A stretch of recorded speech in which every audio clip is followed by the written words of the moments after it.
శివయ్య,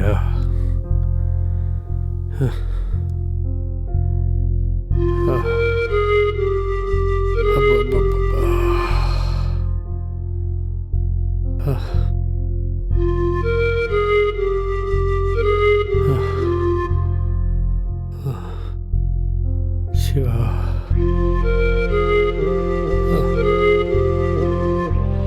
తండ్రి శివ,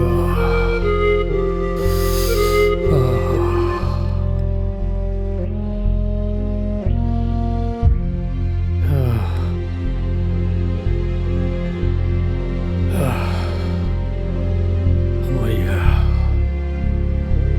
శంకర, ఈశ్వర, పరమేశ్వర.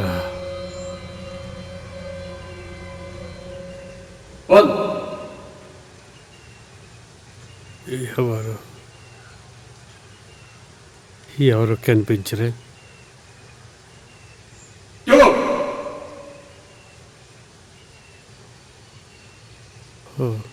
ఎవరు ఎవరది? ఇంకా దూకలేదా? అయ్యో అయ్యయ్యో, దూకేస్తే మరో నిమిషంలో కైలాసమే కదా సామి. ఎవరు మీరు? కనిపించకుండా నాతో పరాచకాలా? నీతో నాకు పరాచకాలేంటి స్వామి, చచ్చిపోదాం అనుకున్నావు కదా, నిన్ను ఎంకరేజ్ చేద్దామని. ఎవరు నువ్వు? నీ అంతరాత్మని. అంతరాత్మ? ఇంతవరకు నేను చూడలేదే. ఎక్కడుంటావు? అప్పుడప్పుడు నీలా పిచ్చి పనులు చేస్తున్నప్పుడు బయటికి వస్తుంటానులే. అవి పిచ్చి పనులా?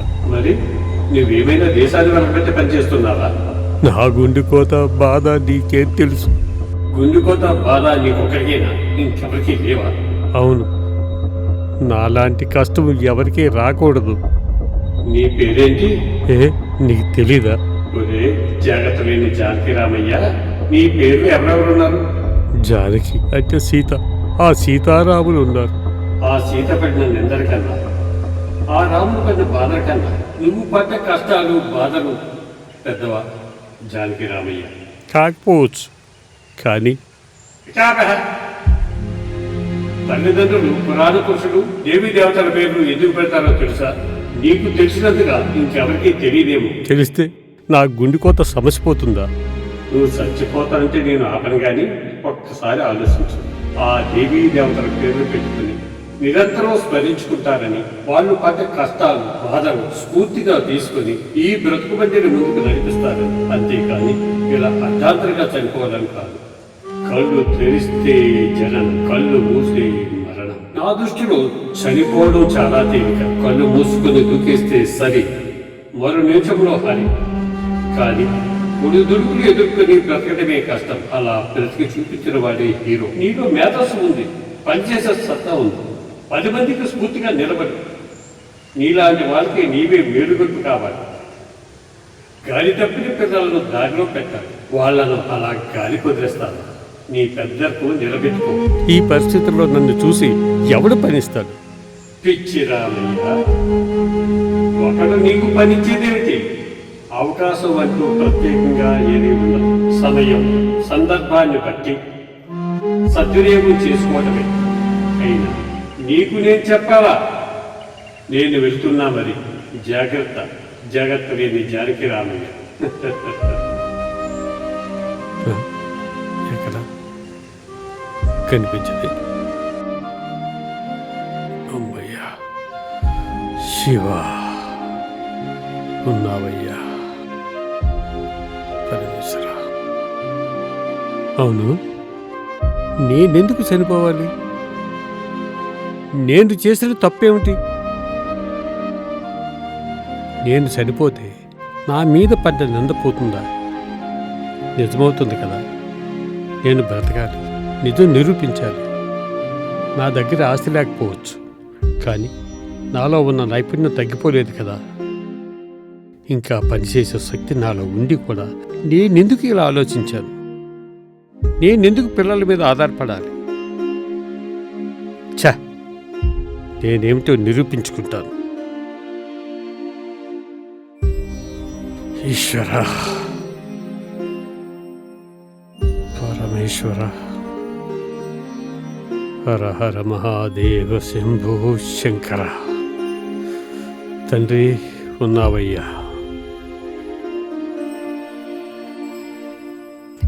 ఏయ్, ఏమైంది అలా ఏడుస్తున్నారు? మా బంగారం పోయిందండి. బంగారం ఇప్పుడు పోడేటి? ఎప్పుడో పోయిందిగా.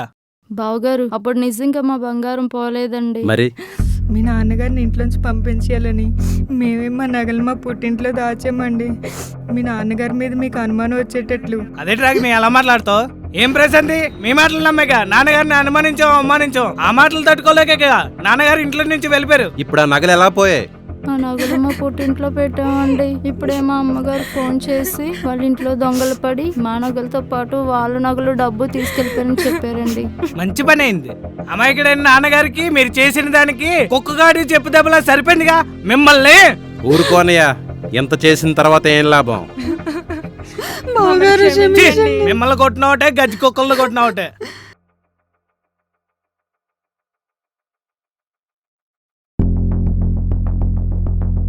సార్, ఈ ఫోటోలో ఉన్న వ్యక్తిని ఎక్కడైనా చూసారా?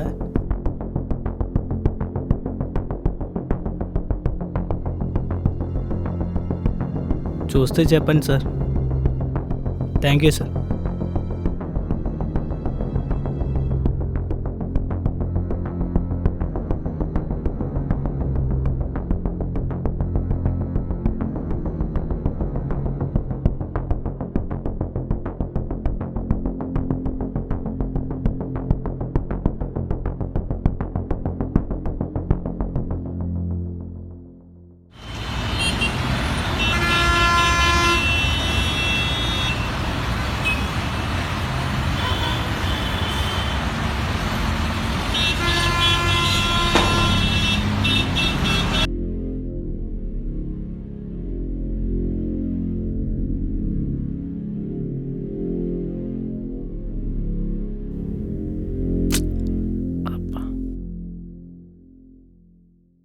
అమ్మా, అసలు ఇది స్టార్ట్ అవ్వట్లేదు.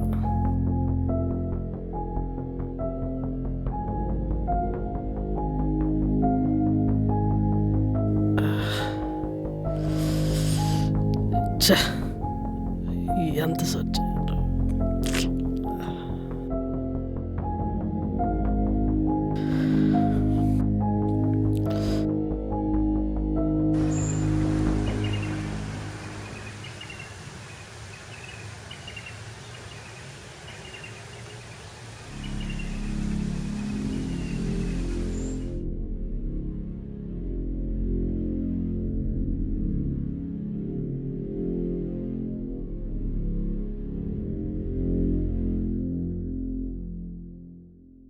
బాబు, నీ దగ్గర ఏదైనా పని దొరుకుతుందా?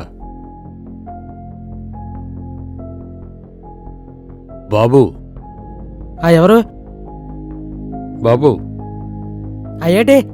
ఏదో కొద్దో గొప్ప మెకానిక్ పని తెలుసును, ఏదైనా పని దొరుకుతుందేమో అని. కొద్ది గొప్ప తెలిస్తే అలా రోడ్డు మీద వెళ్ళేందుకు ఏం దొరుకుతుందేమో. అంత చిరాకెందుకు నాయనా? ఆగమయ్య బాబు, ఓ దొబ్బేస్తున్నా. ఎంత అనుభవం ఉన్నా నేనే వారం నుండి ఈ ఆటో రిపేర్ చేయలేక చేస్తున్నాను. కొద్ది గొప్ప తెలిసిన వాడివి, అందరం వయసు మళ్ళిన వాడివి, నువ్వేం చేయగలవు? వయసు శరీరానికే కానీ పనికి కాదు కదా. ఏది నన్ను ఒకసారి చూడని. ఏంటి చూసేది నా రెంచి? నీ వల్ల కాదు కానీ బయటికి ఎక్కడికి వెళ్ళాను చూసుకో. నువ్వు ఒకసారి పక్క తప్పుకో.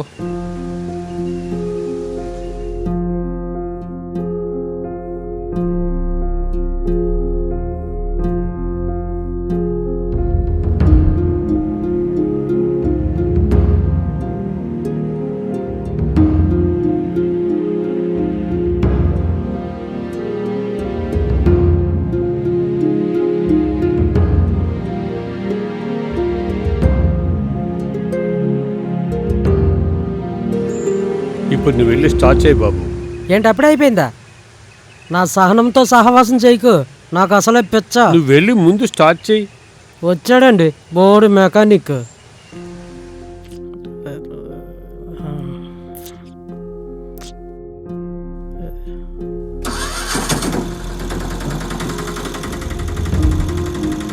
అదేనా?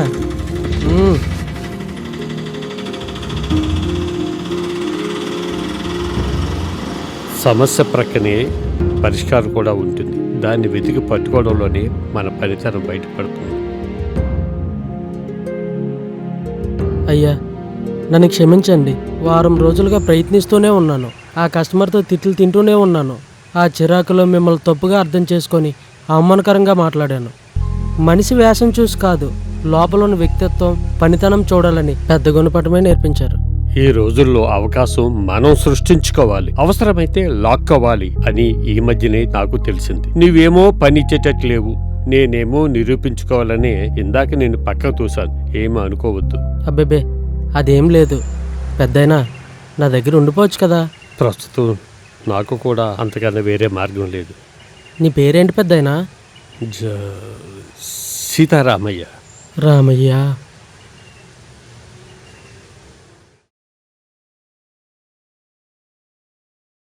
Cheers!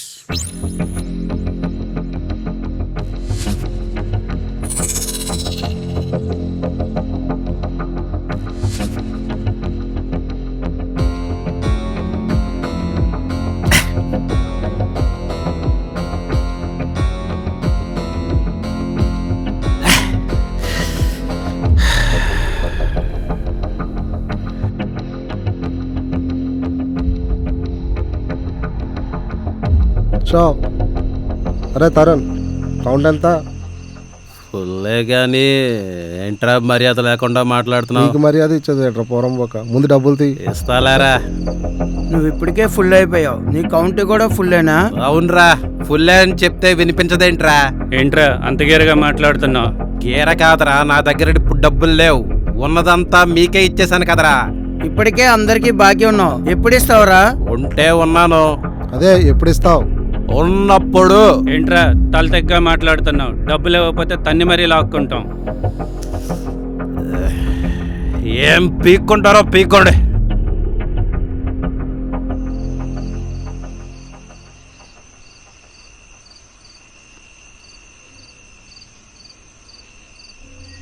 పదండ్రా, ఎంత చూద్దాం.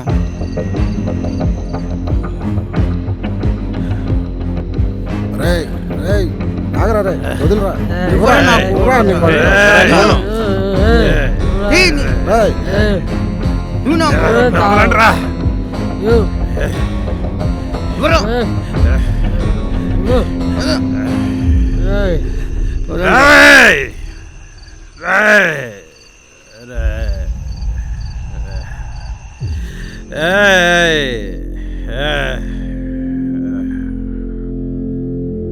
ఏరా తరుణ్, మీ నాన్న ఉన్నంతకాలం బాగా బ్రతికారు కదరా.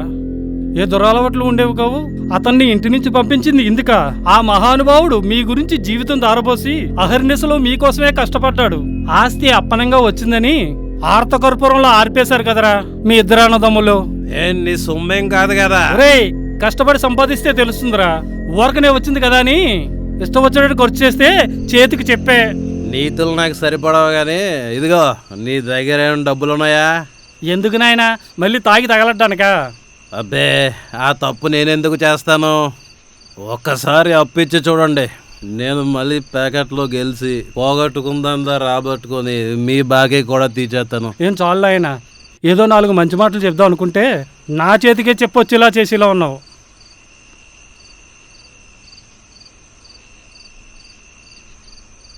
డబ్బు అడిగితే ఎవరెవరు అని అందరూ నీతులు చెప్పేవాళ్ళే. అందరూ ఇప్పుడు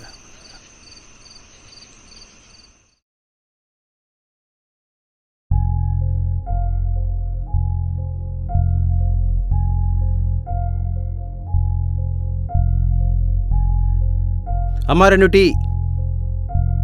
కూర్చుందాంరా.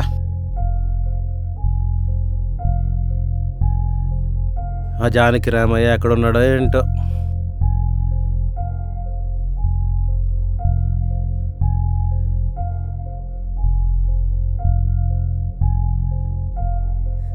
అమ్మా రెంటి పట్రా. ఈ జానకిరామయ్య ఎక్కడున్నాడో తెలియదు, మనిషి ఎలా ఉంటాడో తెలియదు, అతని గురించి ఎలా వెతకడం? మనం 15 రోజుల నుంచి వెతుకుతున్నాం, అతని జాడే తెలియలేదు. ఎలాగోలాగా ఇంటి అడ్రస్ కనుక్కున్నాం, కానీ ఆ ఇల్లు వేరే వాళ్ళకి అమ్మి పిల్లలు ఎటో వెళ్ళిపోయారని తెలిసింది. మన బాస్ ఏమో ఇతను చాలా ఇంపార్టెంట్ అని చెప్పాడు. ఆయన్నే పట్టుకోపోతే జీతాలు రావు. ఏంటి బాబు అంటున్నారు? నీకెందుకయ్యా, నీకేం తెలిసిండి మా మ్యాటర్లో తల దూరుస్తున్నావు? మా పాటలే మేము పడతాం, వెళ్ళి నీ పని చూసుకో. ఎందుకు బాబు విసుగు? ఏదో పెద్దవాడిని ఏదో విషయంలో మొదలుపడుతున్నారని తెలిసి అడుగుతున్నాను. ఇష్టమైతే చెప్పండి. అరే ఏం లేదు పెద్దయినా, మేము ఒక MNC కంపెనీలో పనిచేస్తున్నాం. ప్రతిరోజు మా ఫ్యాక్టరీలో కొన్ని వేల కోట్ల విలువైన ప్రోడక్ట్ ప్రొడ్యూస్ అవుతుంది, కానీ ఒక మెయిన్ యూనిట్ పాడైంది. ఆ మెయిన్ యూనిట్ కంపెనీలో అన్ని యూనిట్లకి లింక్ అయి ఉంది. అది బాగవుతేనే కానీ ఫ్యాక్టరీ నడవదు. అది నడవకపోతే మా కంపెనీ వర్కర్స్కి జీతాలు ఉండవు. నన్ను ఒకసారి అక్కడ తీసుకెళ్ళండి. నీకేం తెలుసు పెద్దయినా, అది కొన్ని కోట్లు చేసే మిషను. ఇంజనీరింగ్ చదివిన మా వల్లే కాలేదు, ఆఫ్టర్ ఆల్ మెకానిక్ నీ వల్ల ఏమవుతుంది? అది ఏమైనా అటు ఇటు అయితే మా బాస్ మాకు ఊరే తప్ప ఊపిరితో ఊరికి వెళ్ళనవడు. నన్ను ఒకసారి ప్రయత్నం చేయనివ్వండి. మీ బాస్కి ఏమీ నష్టం ఉండదు కదా. ఇది కాకపోతే ఇంకొకటి, ఆ మిషనరీ బాగైతే కొంతమంది జీవితాల్లో నిలబడతాయంటున్నారు కదా, లేదంటే రోడ్డున పడతారు. వారి జీవితాలు అలా కాకూడదని నా తాపత్రయం. నన్ను ఒకసారి ప్రయత్నం చేయనివ్వండి. ఆ మిషనరీ వల్ల మీ కంపెనీకి ఎంత నష్టం? సుమారుగా 1000 కోట్ల నష్టం. ఆ మిషనరీ ఇచ్చిన వారు బాగు చేయలేదా? అసలు ఏమైంది? ఏంటి ప్రాబ్లం? ఆ మిషన్ గ్యారంటీ అయిపోయింది. ఆ కంపెనీ ఇప్పుడు లేదు. ఆ వర్క్ తెలిసిన జానకి రామయ్య ఇప్పుడు ఎక్కడున్నాడో తెలీదు. ఎవరైనా మిషనరీ బాగు చేస్తే మీ బాస్ ఎంత ఇస్తారన్నారు? సుమారుగా ₹1 కోటి వరకు ఇవ్వచ్చు.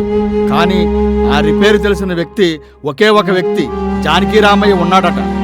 అతను ఎవరో ఏంటో ఎక్కడున్నాడో మాకు తెలీదు. అతని కోసం వెతికి వెతికి అలసిపోయి ఇదిగో వచ్చేలా కూర్చున్నాం. ఏం చెయ్యాలో ఆలోచిస్తున్నాం. ఆ మిషనరీ బాగైతే నాకు 1 కోటి వద్దు, 80 లక్షలు చాలు. తక్కిన 20 లక్షలు మీరిద్దరూ తీసుకోండి.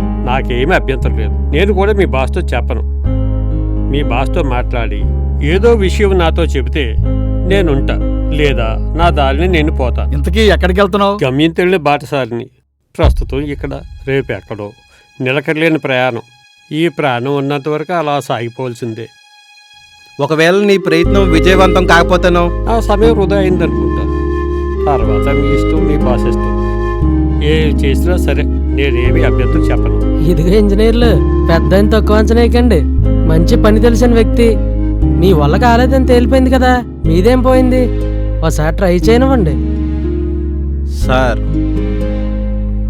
మెకానిక్ దొరికాడు సార్, తీసుకొచ్చేస్తాం సార్. ఏమైంది? తీసుకురమ్మన్నారా? సరే రండి, మిమ్మల్ని తీసుకురమ్మన్నారు. సరే నేను సెట్ చేసుకొస్తాను. సరే తొందరగా వచ్చేయండి.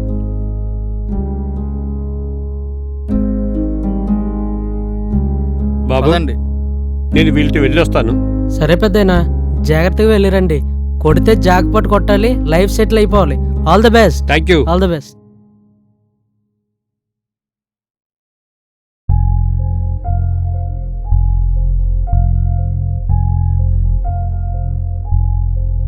నాన్న ఎక్కడున్నారు నాన్న? తొందరగా వచ్చేయండి నాన్న.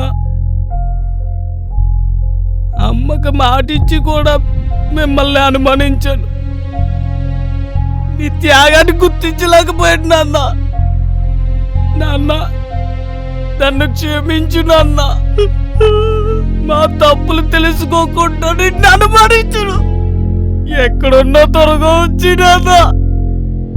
I miss you daddy, miss you.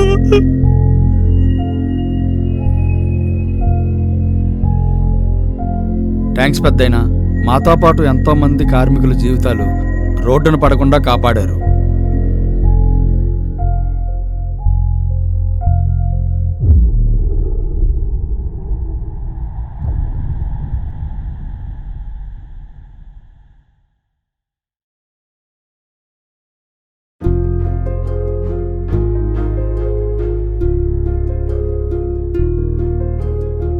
బాబు అంత ఓకే కదా? Happy sir. ఇదిగో పెద్దయినా, మీకు ఇస్తానన్న కోటి. అదేంటి, నేను కేవలం 80 లక్షలే కదా అడిగాను. తక్కిన 20 లక్షలు మిమ్మల్ని తీసుకోమన్నాను కదా. వద్దు పెద్దయినా, మేము పెద్ద చదువులు చదువుకున్నామని పొగరుతో మిమ్మల్ని, మీ అనుభవాన్ని తక్కువ అంచనా వేసాం. దానికి సిగ్గుపడుతున్నాం. మీ కష్టార్జితం మీకు చెందడమే న్యాయం. చాలా థ్యాంక్స్ బాబు, నాకు చాలా పెద్ద ఉపకారం చేశారు. ఉంటాను. పెద్దయినా మిమ్మల్ని ఎప్పుడైనా కలాలంటే నా దగ్గర ఫోన్ లేదు, మీ నెంబర్లు ఇవ్వండి, నేనే మీకు టచ్లోకి వస్తాను. ఇదిగో పెద్దయినా.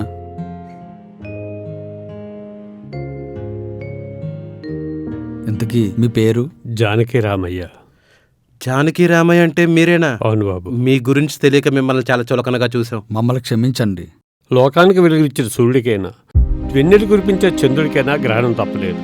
ముందుగా నేనే జానకిరామని చెప్తే మీరు నమ్మకపోవచ్చు. మీరు వెతుకుతున్న వ్యక్తి నేనేనని మీ మాటల ద్వారా తెలుసుకున్నాను. అందుకే అంత ఖచ్చితంగా రిపేర్ చేయగలనని చెప్పాను. కానీ నా పనితనంతోనే కదా మీ పని, నా పేరుతో కాదు కదా. అందుకే నేను చెప్పలేదు. నేను వెళ్ళొస్తాను. రండి, కారులో దించేస్తాం. సరే పదండి. పదండి.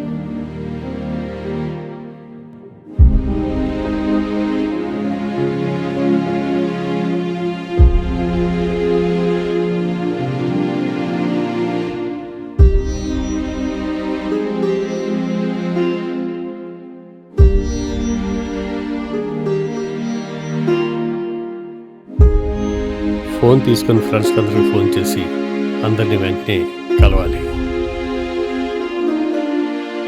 ఈ రోజుల్లో మనిషి వేషానికి ఇచ్చిన విలువ వ్యక్తిత్వానికి ఇవ్వడం లేదు, వేషం మార్చాలి.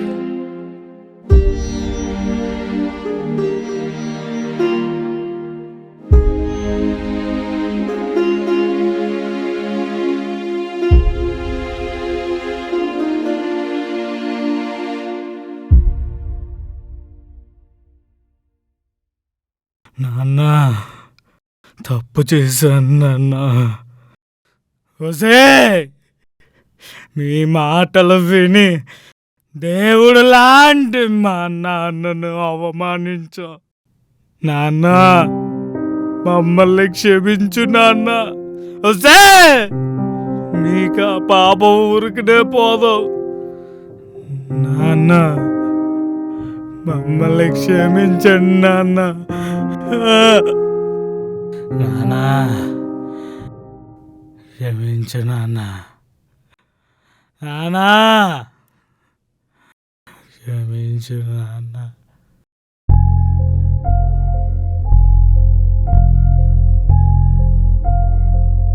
హలో మోహన్, ఎలా ఉన్నావు?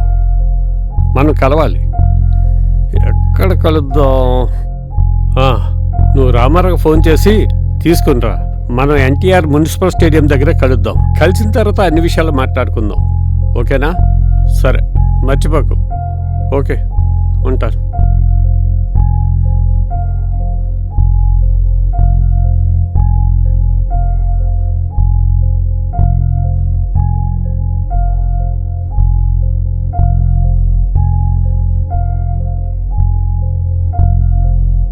హాయ్ మోహన్, రామారావు. మిత్రమా, ఇక్కడ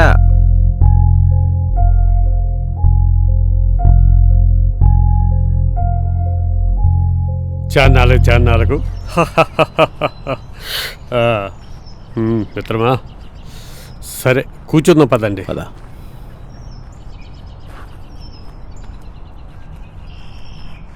ఏరా మోహన్, రామారావు ఏం చేస్తున్నారు? ఇంత వయసు మీద పడిన తర్వాత చేసేదే ఉంది.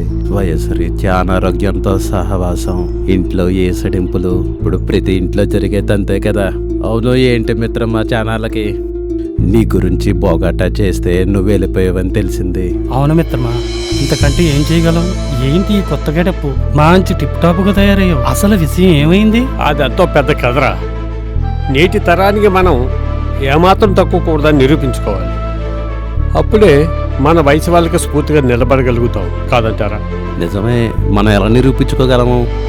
సరే, నేను కూడా ఇలాగ ఆలోచించి కొన్ని రోజుల క్రితం ఆత్మహత్య చేసుకోవడానికి సిద్ధపడ్డాను. ఏరా అంత కష్టమే వచ్చింది? ముందు జాగ్రత్త లేని బ్రతుకులు అలాగే ఆలోచిస్తాయి.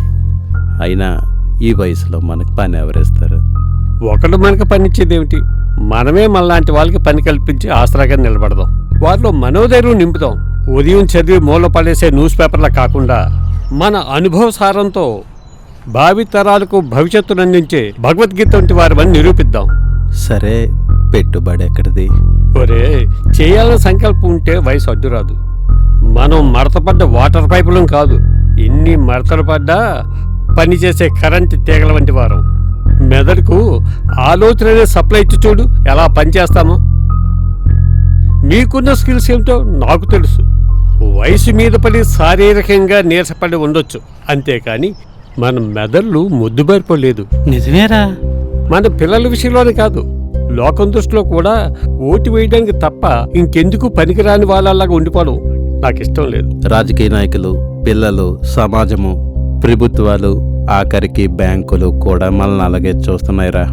మన విదేశాల్లో పనిచేసేటప్పుడు పెద్ద పెద్ద మిషనరీలు ఎన్నో బాగు చేశాం. ఆ అనుభవమే మన పెట్టుబడి. ఈ రోజు ఆ అనుభవం వల్లనే ₹1 వచ్చింది. మనం దాంతో కన్సల్టెన్సీ పెట్టి మన అవసరం వాళ్ళకి మన సర్వీసులు అందిద్దాం. నిజమే, మన అనుభవం ఊరికినే పోదు. అవసరం ఉన్నవాళ్ళు వాళ్ళే మన దగ్గరకు అంతే వస్తారు కదా. సరే, నేను సిద్ధం. మనం ముందు కన్సల్టెన్సీ మొదలు పెడదాం, చేద్దాం. ఒరే, ఆ విషయాలన్నీ నేను చూసుకుంటాను. మనం ఫారెన్లో ఉన్నప్పుడు పనిచేసే కంపెనీ అన్నింటితో మాట్లాడి మన ఉనికిని వాళ్ళకి తెలియపరుస్తాను. మనం ఎవరికి తక్కువ కాదని, నేటి యువతరానికి మనం పోటీ పడగలవని నిరూపిద్దాం. మిగిలిన మన స్నేహితులు కూడా కలుపుకొని అందరం కలిసి ఒక కొత్త వరవడికి శ్రీకారం చుడదాం.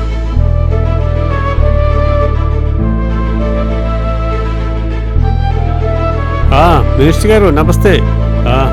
ఏంటి చాన్నాళ్ళకి? ఎలక్షన్సా? ఫండా? దానికే ఉంది సార్, భగవంతుడు ఇచ్చింది ఉంది. మీరు మంచిగా పనిచేయాలి కానీ సాయం చేయడానికి నేను రెడీ. సర్లే, 10 crores చాలా? పంపించరా?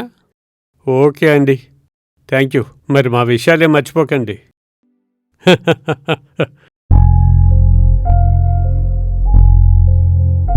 Just a minute. దాము, కారాపు. పిల్లలు మీరు ఇక్కడ ఆగండి, లోపలికి రాకండి. వీళ్ళను పోలీసులు తీసుకెళ్తున్నారేంటి?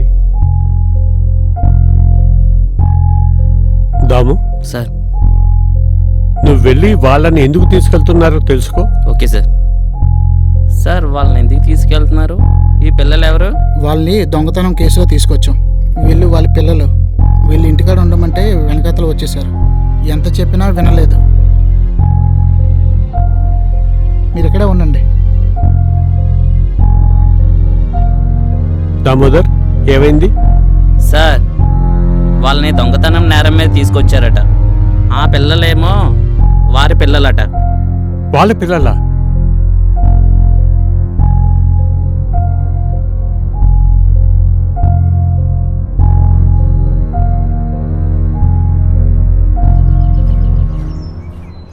బాబు, మీ పేర్లేంటి? చిరంజీవి.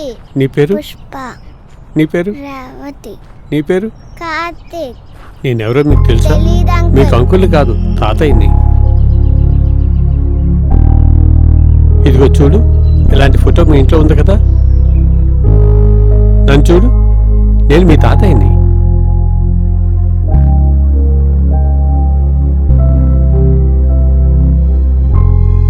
నాతో రండి. రామ్మా, రా. హలో ఎస్పీ గారు, నమస్తే. నేను జానకి రామేనండి. నేనే. ఏం లేదు, చిన్న ఫేవరు. ఎక్కడో ఏదో పొరపాటు జరుగుంటుంది.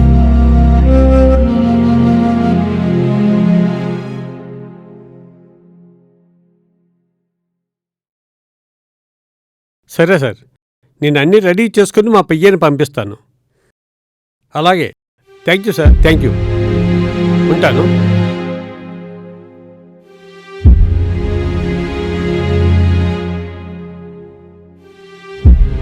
Hello sir, good evening. మీరు పంపించిన 100 కోట్లు వచ్చేసాయి. మీ ప్రాజెక్ట్ ఎల్లుండి నుంచి మొదలు పెడతాను. డోంట్ వర్రీ, నేనున్నాను కదా. Okay okay, bye.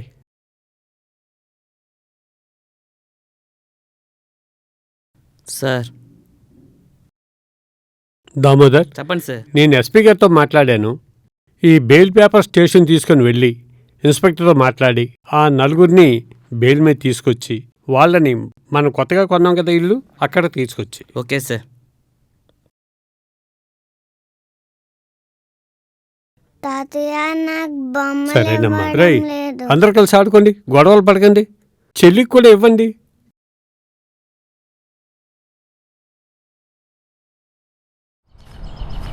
Sir sir sir ఆగండి కొంచెం. మేమెవరో మీకు తెలీదు, మీరెవరో మాకు తెలీదు. మాకు బెయిల్ ఇప్పించి మా ఫ్యామిలీ పరువు కాపాడారు సార్. ఇంతకీ మీరెవరు సార్? నాకేం తెలియదండి. మా బాస్ మీకు బెయిల్ ఇప్పించమన్నారని బెయిల్ ఇప్పించాను. నేను చేసింది ఇంతే. ఆయన ఎక్కడ ఉంటారు? తీసుకెళ్తాను రండి మా బాస్ దగ్గరికి. పదండి సార్.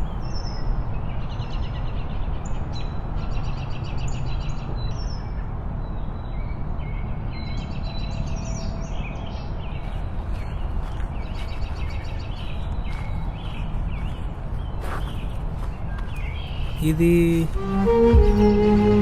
అన్నయ్య ఇక్కడికి తీసుకొచ్చాడేటి? ఇది మా పాతిల్లు. దీన్ని మేము ఎప్పుడో అమ్మేశాం కదా, ఇక్కడికి తీసుకొచ్చారేంటి? ఇది మీ సొంత ఇల్లా అద్దె ఇల్లా అనే విషయాలు నాకేం తెలియదు. మా ఓనర్ గారు తీసుకురమ్మన్నారు. రండి.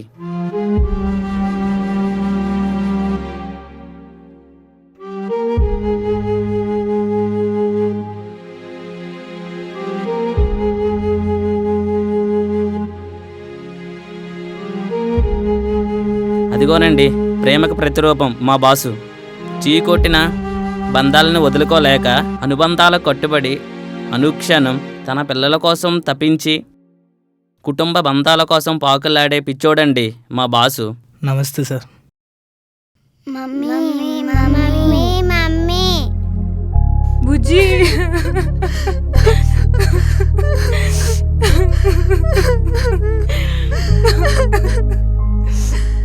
డాడీ, మావయ్య గారు మమ్మల్ని క్షమించండి. లేవండి లేవండి, జరగవలసిన పొరపాటు ఎప్పుడో జరిగిపోయింది. ఇప్పుడు ఏడిస్తే ఏమిటి లాభం? మమ్మల్ని క్షమించండి నాన్న. నన్ను క్షమించండి నాన్న. దాము, పిల్లల్ని అలా బయటికి తీసుకెళ్ళు. అలాగే సార్. నడండి నడండి.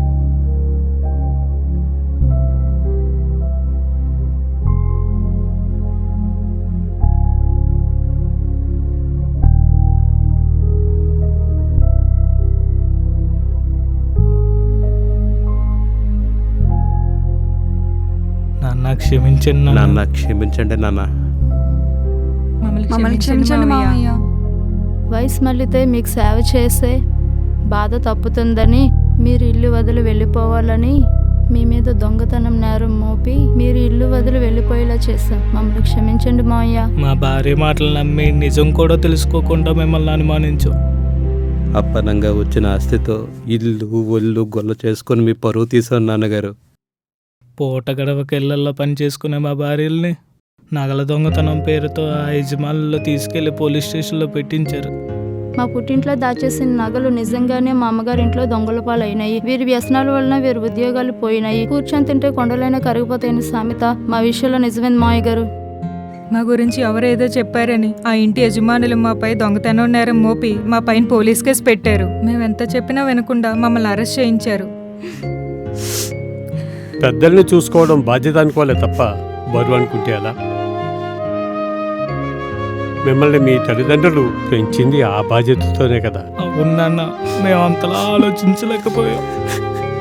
తమ జీవితాలను దారబోసిన తల్లిదండ్రులను కాదని కాలదనుకుంటే కలికాలం గురిపాఠం చెప్పక తప్పదు. జీవితానికి డబ్బు అవసరమే, కానీ డబ్బే ప్రధానం కాదు. సాధించాలనే సంకల్పం ఉంటే, బుర్రలో తెలివి, చేతిలో పనితనం ఉంటే డబ్బు సంపాదన పెద్ద కష్టమేమి కాదు. బళ్ళు ఓడలవుతాయి, ఓడలు బల్లవుతాయి అన్న విషయం మీ విషయంలో నిజమైంది. అవును నాన్న. చూసారా, రోజులు ఎంత త్వరగా మారిపోయాయో. పూర్వం చేసిన పాపాలకు ఎప్పుడూ వచ్చే జన్మలో శిక్ష అనేవారు. కానీ ఈ కలికాలంలో చేసిన పాపాలకు ఈ జన్మలో ఇకలే శిక్ష. మీ విషయంలో అదే జరిగింది. క్షమించండి మావయ్య. ప్రతి పిల్లలకు వాళ్ళ తల్లిదండ్రులే రోల్ మోడల్స్. మీ ప్రవర్తన చూసిన మీ పిల్లలు మీరు నా పట్ల చేసిన అన్యాయం రేపు మీ విషయంలో చేయరని గ్యారంటీ ఏమైనా ఉందా? నిజమే నాన్నగారు, మేము అంతలా ఆలోచించలేకపోయాం. తల్లిదండ్రులకు పిల్లల నుండి కావాల్సింది ఏమిటో తెలుసా? కాసంత ప్రేమ, మనస్ఫూర్తిగా చిరునవ్వుతో ఒక పలకరు, పట్టెడన్నం, మనవళ్ళు మనవరాలతో ఆడుకోవడం. దీనికి మీకు లక్షల్లో ఏమైనా ఖర్చు అవుతుందా? లేదు కదా.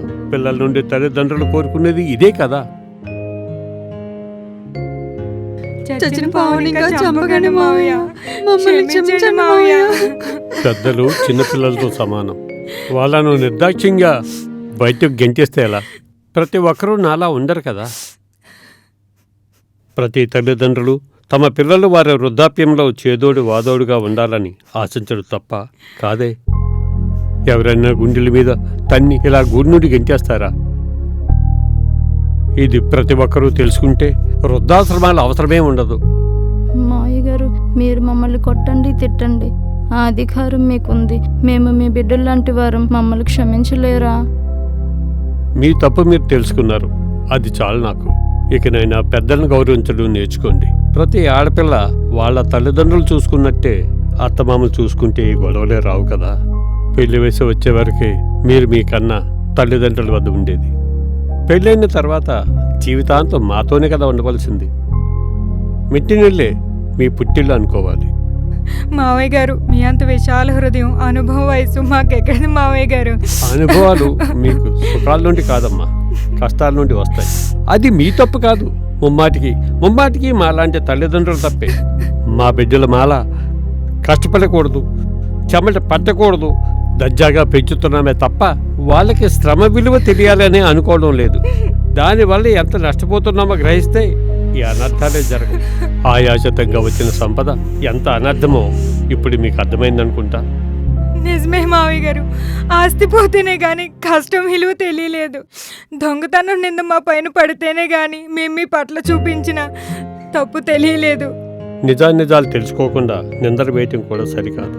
మీ అమ్మ మాట కాదని ఆస్తంతా మీకు రాసిచ్చేసిన తర్వాత నేను నగలు ఎందుకు దొంగతనం చేస్తానో అని ఒకసారి ఆలోచిస్తే బాగున్ను. కానీ మీరు అది చేయలేదు. లోపం మీలో ఉందా, మా పెంపకంలో ఉందా? ఊహ తెలిసే వరకు మా చెయ్యి పట్టుకొని పెరిగారు. పెళ్ళైన తర్వాత పెళ్ళాం చెయ్యి పట్టుకోగానే మేము పడ్డ శ్రమ, చేసిన త్యాగాలు, ఊడిగాలు మర్చిపోతారా? నాన్నగారు క్షమించండి, మా కళ్ళు తెరిపించండి, మా అద్ద ఉండిపోయి అందరం కలిసే ఉందాం. మీరు ఎలా చెప్తే అలా వింటాం మావయ్య గారు. మీరే మా పెద్ద దిక్కు. మనవళ్ళు మనవరాళ్ళు మీ పెంపకంలో పెరగాలి మావయ్య. మాకే ఆస్తి అక్కర్లేదు మావయ్య, మీ అనుభవమే మాకు ఆస్తి. మా బలం బలహీనత మీరే కావాలి మావయ్య. మీరు మాతో ఉంటే చాలు, కాదనకండి. పెద్ద దిక్కు లేని కుటుంబాలు ఎలా గతి తప్పుతున్నాయో ఇప్పుడు తెలుసుకున్నాం. మిమ్మల్ని చూసిన ఆనందంలో చెప్పడం మర్చిపోయాను. ఈ ఇల్లు ఎప్పుడో అమ్మేస్తున్నాను. మీకు నా మీద నమ్మకం లేకపోవచ్చు. మీరు నన్ను వదిలేసినట్టు నేను మిమ్మల్ని వదిలేయలేను కదా.